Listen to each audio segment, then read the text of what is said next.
तो जिस घड़ी का आपको इंतज़ार था आ गई है, रिजल्ट आ चुका है। एग्ज़ाम की डेट घोषित हो चुकी है, जो कि कब है, जुलाई में, यानी कि लगभग 2.5 से 3 महीने का समय आपके पास में है। और ये ऐसा क्रूशियल समय है जिसमें आपकी पूरी की पूरी ज़िंदगी का फैसला हो सकता है।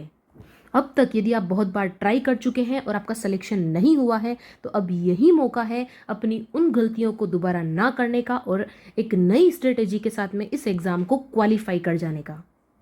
मेहनत तो दोस्तों सभी कर रहे हैं, अब आपको यहाँ पर स्ट्रेटेजी आजमानी है स्मार्ट वाली। स्मार्ट क्या तरीका रहेगा, कैसे आपको पढ़ना है, क्या आपको पढ़ना है, क्या आप नहीं कर रहे थे, क्या आपको नया करना है, that is the smart strategy.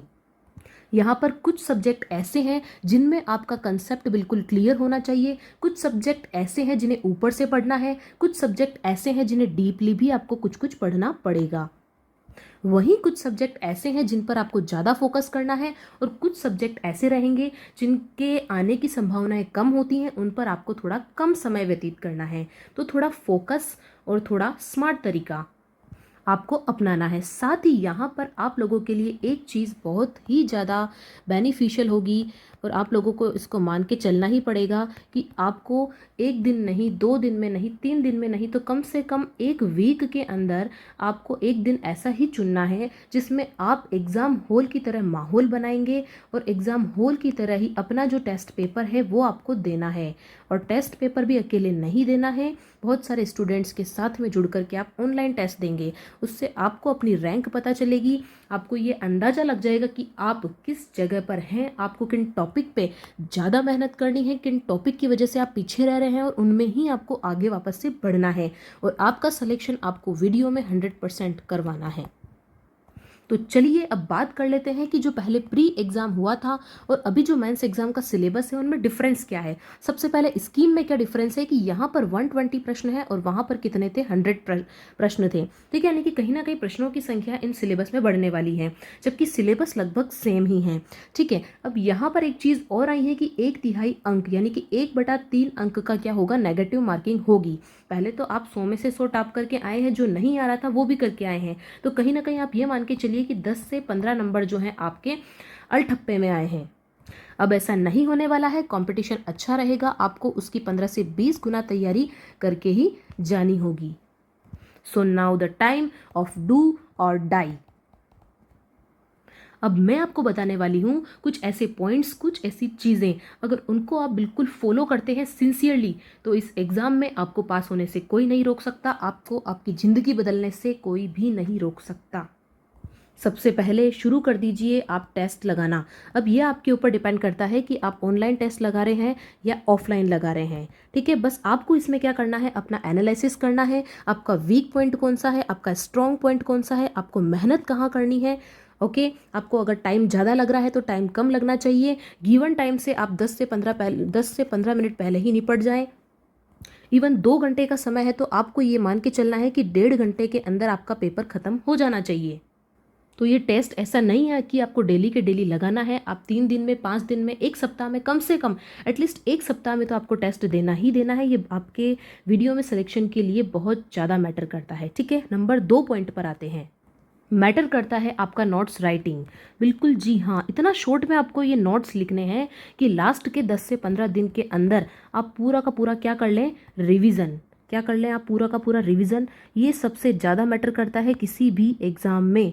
यदि आप रिवीजन नहीं करके गए तो मान के चलिए कि 5 से 10 क्वेश्चन ऐसे होंगे जिसमें आपको कन्फ्यूज़न हो रहा होगा और आपको लग रहा होगा कि यार ये मैंने कहीं पढ़ा था, लेकिन आपको याद नहीं आएगा और हो सकता है कि कुछ क्वेश्चन इसमें से गलत हो जाएं। तो वो जो हैं, इन्हीं से आप पिछड़ जाते हैं। अक्सर ये देखा जाता है कि आप सीमा रेखा पर आकर, कट ऑफ वाली जो रैंकिंग है वहाँ पर आकर के रुक जाते हो, तो बहुत ही आपको दुख होता है। तो ऐसे में ऐसे काम इस बार आपको नहीं करने हैं। जिन छोटे छोटे पॉइंट्स से आपके नंबर इंक्रीज होने वाले हैं उनको लेकर के चलिए। ओके, तो जो रिवीजन है आपका वो सबसे ज़्यादा मैटर करता है अभी तक हम जितने भी पॉइंट्स देखेंगे उसमें।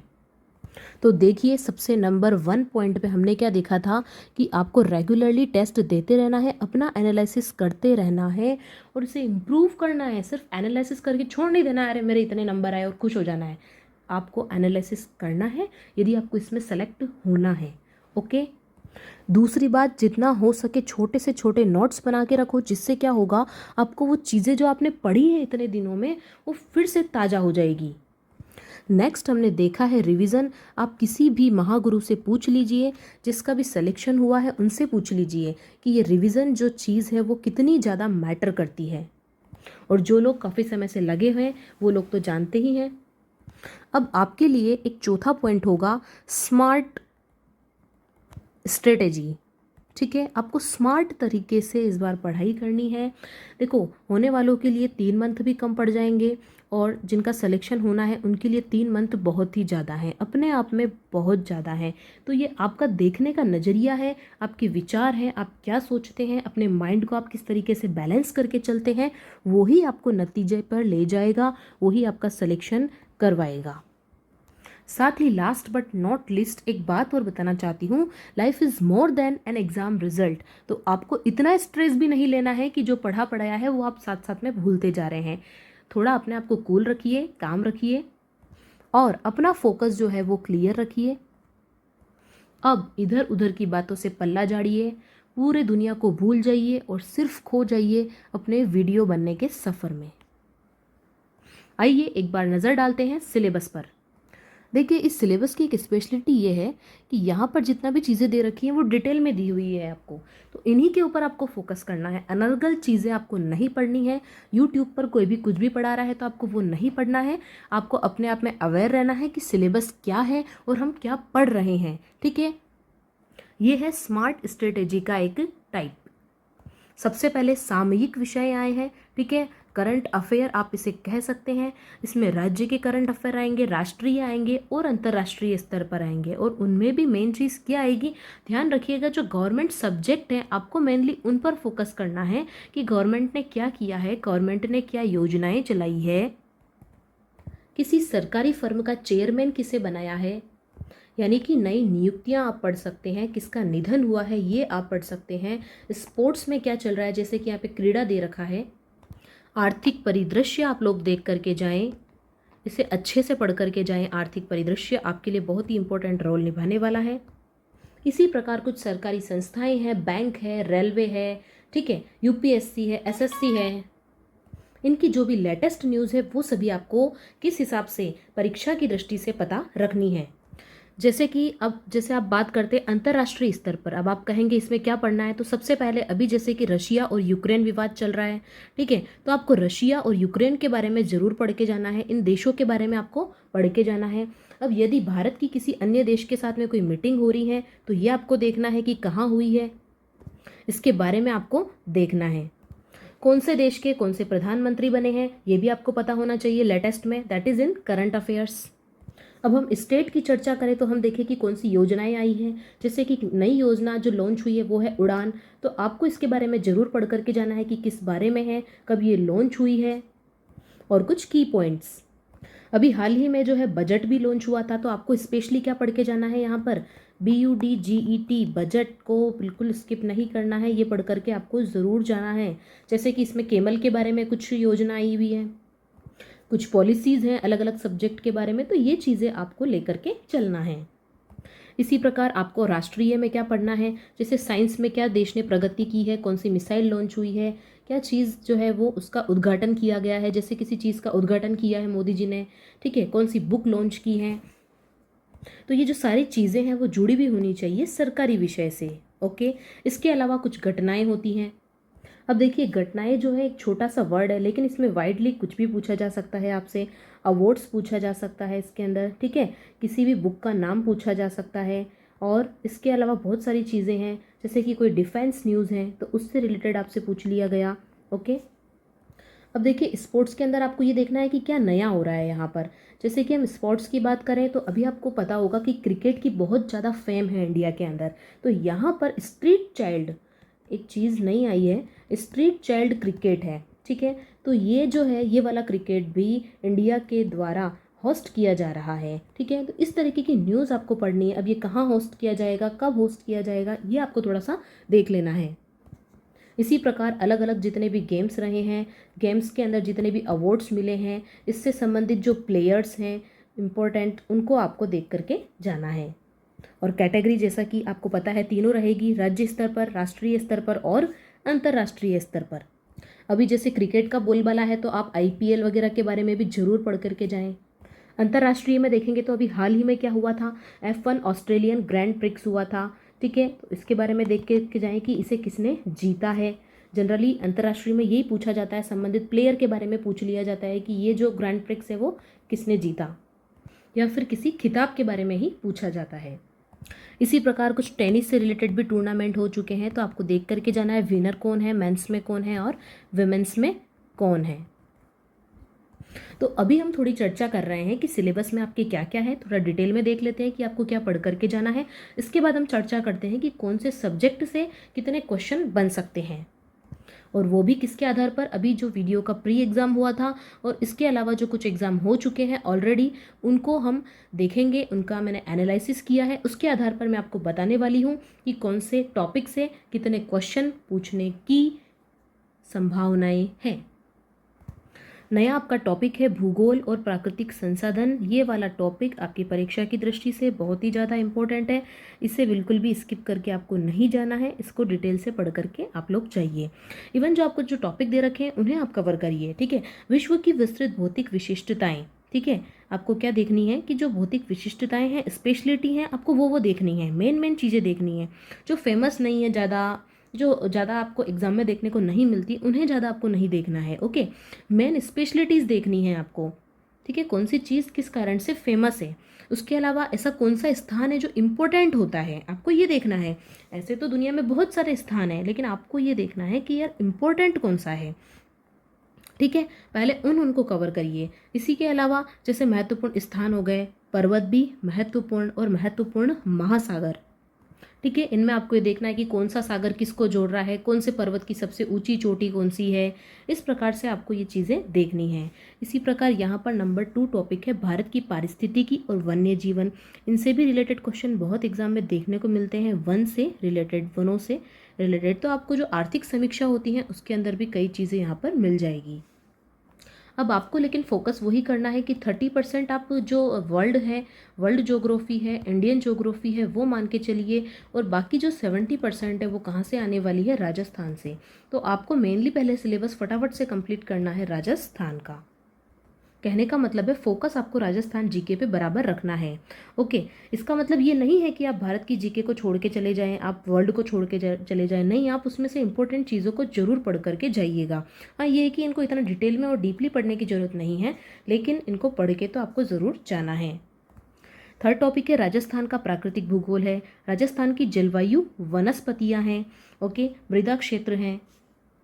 जनरली मृदा से आपको ये पूछ लिया जाता है कि इस जगह पे कौन से कलर की मिट्टी पाई जाती है, या फिर ये पर्टिकुलर जो मिट्टी है वो कौन से रीजन में पाई जाती है, जैसा कि वीडियो के एग्जाम में पूछे गए हैं, ओके। जनसंख्या के बारे में पूछा जा सकता है, इसके ऊपर आधारित क्वेश्चन पूछा जा सकता है। तो इनके जो अभी वर्तमान आंकड़े हैं वो जरूर आप लोग देख करके जाएं। बेरोजगारी के बारे में पूछा जा सकता है, दरिद्रता के बारे में, ओके, सूखा, अकाल और मरुस्थलीकरण की समस्याएं। अब देखो पढ़ने का तरीका क्या रहेगा। जैसे टॉपिक नंबर 3 है, इसके अंदर इंपॉर्टेंट क्या दिख रहा है आपको कि एक तो जो मृदा है वो आपको पढ़ करके जानी है, दूसरा जनसंख्या के बारे में आपको लेटेस्ट इन्फॉर्मेशन देख करके जानी है। राजस्थान का भूगोल वाला जो सब्जेक्ट है वो आपको देखना है कि यार कौन सा रीजन कहाँ कहाँ पे पड़ रहा है। ये अरावली पर्वतमाला है, इसके ऊपर क्या है, इसके नीचे कौन सा क्षेत्र है, हाड़ौती क्षेत्र कहाँ पड़ रहा है, ओके, समवर्षा रेखा कहाँ पर है, इस तरीके की चीज़ें आपको जरूर देख करके जानी है। कर्क रेखा कहाँ पर है, बेसिक जानकारी तो जरूर लेकर के जाएं कि कौन से स्थिति क्या है अपने राजस्थान की, ओके, कितने जिले हैं वो कहाँ कहाँ पर हैं, इससे संबंधित पूछा जा सकता है। क्योंकि कई बार क्या होता है कि हम लोग डीप में पढ़ते रह जाते हैं और बेसिक जानकारी में हमें कन्फ्यूजन हो जाता है, तो बेसिक को तो अच्छे से कर ही लें। अब देखिए खान एवं खनिज का क्वेश्चन है। अब आपको इसमें करना क्या है कि राजस्थान में जितने भी फेमस खनिज हैं, ओके, और जिनमें राजस्थान का एकाधिकार है, जो राजस्थान में बहुत ज़्यादा उत्पादित होता है, अब उनसे संबंधित माइंस की वो कहाँ पर उत्पादित होते हैं, अब उनसे संबंधित मार्केटिंग जो क्षेत्र होते हैं कि उनकी सबसे बड़ी मंडी कहाँ पर है, ऐसी चीज़ें आपको यहाँ पर पढ़ करके जानी है, ठीक है। कौन से वन कहाँ पर है, कौन सी भूमि के बारे में, जल के बारे में, पशु संसाधन के बारे में, वन्य जीव और संरक्षण के बारे में।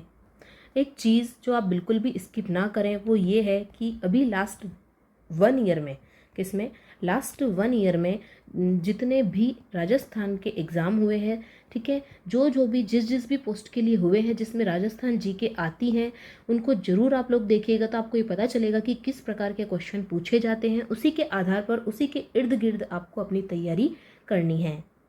अब आप कहेंगे कि बुक से पढ़ें, कि यूट्यूब से पढ़ें, कि ऑनलाइन कोर्सेज से पढ़ें। देखो, जो चीज़ आपको जहाँ अच्छी लगती है उसको वहाँ से कवर करें। आपको कुल मिला के ये जो दिया हुआ सिलेबस है वो कंप्लीट करना है, क्योंकि सबका अपना अपना इंटरेस्ट होता है। किसी को ऑनलाइन पढ़ना अच्छा लगता है, किसी को ऑफलाइन पढ़ना अच्छा लगता है। अब देखिए, जो नंबर 3 है, भारत और राजस्थान के विशेष संदर्भ के साथ कृषि और आर्थिक विकास, तो आपको इसके लिए इकोनॉमिक रिव्यू वाली बुक पढ़ के जानी है, ठीक है। अब इसमें दे रखा है कि खाद्य और वाणिज्य फसल के बारे में, तो देख लीजिएगा उसमें ये टॉपिक, ठीक है।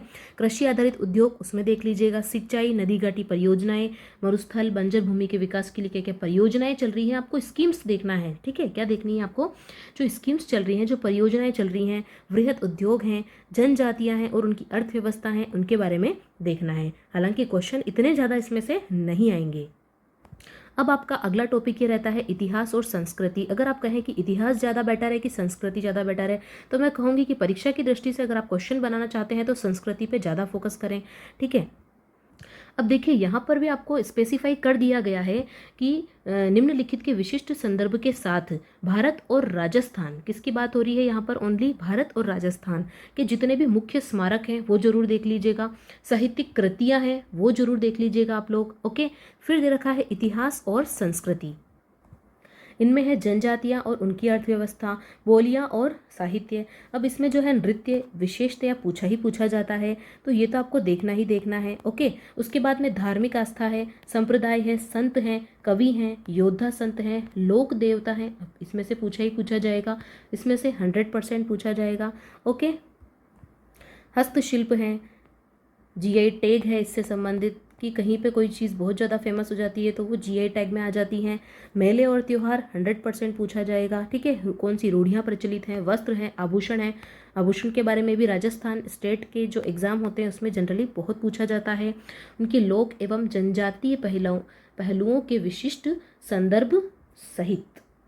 अब जिन टॉपिक पे आपको मार्क करवाया है उन्हें फटाफट से एक बार ज़रूर प्रिपेयर कर लें, कि आप ये देख लीजिए कि आपको जो भी इम्पोर्टेंट टॉपिक लग रहे हैं ना, उसमें 70 से 80% तो उसी में से आना है, बाकी सब तो ऐसे ही आएंगे। इसके अलावा सब्जेक्ट हो गए आपके साधारण, मानसिक योग्यता, तर्क शक्ति और विश्लेषणात्मक योजना, तो इसे आप कंप्लीट किस में ले सकते हैं, रीजनिंग में ले सकते हैं, ओके। एक रीजनिंग है आपका, अंग्रेजी है। रीजनिंग में क्या पूछा जाता है, जनरली कोई आकृति दे दी कि इसमें भाई बताइए कि कितने त्रिभुज हैं, कितने क्या हैं, कितने आयत हैं, कितने वर्ग हैं। या फिर आपको कोई अल्फ़ाबेटिकल पूरा का पूरा दे दिया जाएगा कि इसका मतलब ये होता है तो इसका मतलब ये बताइए, ओके। इस तरीके से दे दिया जाएगा कि इस प्रकार से इनमें संबंध बताइए।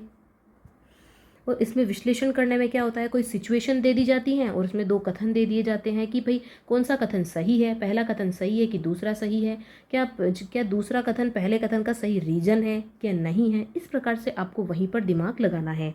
तो ये जो तैयारी है इसमें आप ज़्यादा टाइम नहीं लगाएंगे, रीजनिंग को फटाफट से आप 1-2 दिन के अंदर कंप्लीट कर सकते हैं। और बाकी जो दिमाग लगाना है वो आपको कहाँ लगाना है, एग्ज़ाम में ही। तो इस पर ज़्यादा टाइम मत गवाइएगा, आप लोग अपने दिमाग को वहाँ पर ज़रूर काम में लीजिएगा, ठीक है। इस प्रकार से अंग्रेजी आती है, अंग्रेजी को भी आपको पढ़ करके तो जाना ही है। अब क्या पढ़ेंगे आप लोग, देखिए पिछले जितने भी एग्ज़ाम में जो भी वॉकअप्स आई हैं उनके ऊपर फोकस कीजिए, ठीक है। Passive voice, active voice, direct indirect पूछे ही जाते हैं, आपको सबको पता है। सिनोनिम पूछा जाता है, एंटोनिम पूछा जाता है। इसके अलावा ग्रामेटिकल कुछ पूछ लिया जाता है आपसे, है ना। 4 सेंटेंस दे दिए हैं, उनको सही से सही क्रम में जमाओ ताकि एक सही परफेक्ट सेंटेंस बन जाए आपका। फिर बात आती है हिंदी की, हिंदी में क्या पूछे जाते हैं, हिंदी में पर्यायवाची शब्द आते हैं, सबसे इम्पोर्टेंटली संधि विच्छेद आता है, उसके बाद समास आते हैं, वाक्यों के प्रकार से रिलेटेड आ जाते हैं चीज़ें, ठीक है, शब्द आ जाते हैं इत्यादि। जो बेसिक 7-8 टॉपिक हैं उसको आपको करके जाना है। अब आपको पता है कि संधि तो आएगी ही आएगी, ठीक है। तो इसका कंसेप्ट इतना क्लियर करके चले जाएं कि एग्जाम में चाहे कोई सा भी क्वेश्चन आ जाए आप गलत नहीं कर पाएँ।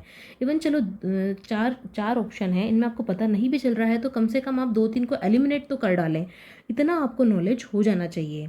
ओके, इस प्रकार से आपको पढ़ाई करनी है। होता है एग्जाम में कई बार कि हमें कन्फ्यूज़न होता है, हम अच्छे से पढ़ करके गए हैं, तो ऐसे में एलिमिनेशन वाली विधि आपकी बहुत ही कारगर साबित होती है। ठीक है, गणित को तो इस तरीके से पढ़ के जाना है कि एक भी क्वेश्चन गलत नहीं होना चाहिए, क्योंकि इसमें जो पार है वो सब में अच्छे से नंबर ला सकता है।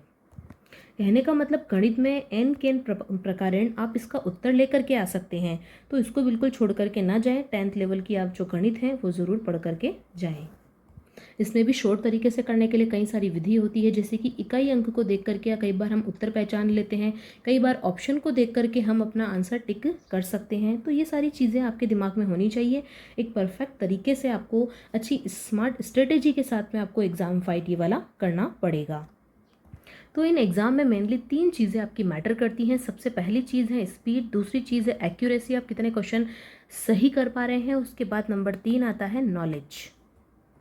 अब गणित के अंदर देखिए कौन से टॉपिक आपको देखने हैं। प्रॉफिट एंड लॉस बिल्कुल आएगा, प्रतिशत वाले सवाल बिल्कुल आएंगे, ठीक है, ब्याज वाले सवाल ज़रूर आएंगे, एज वाले सवाल शोर आएंगे।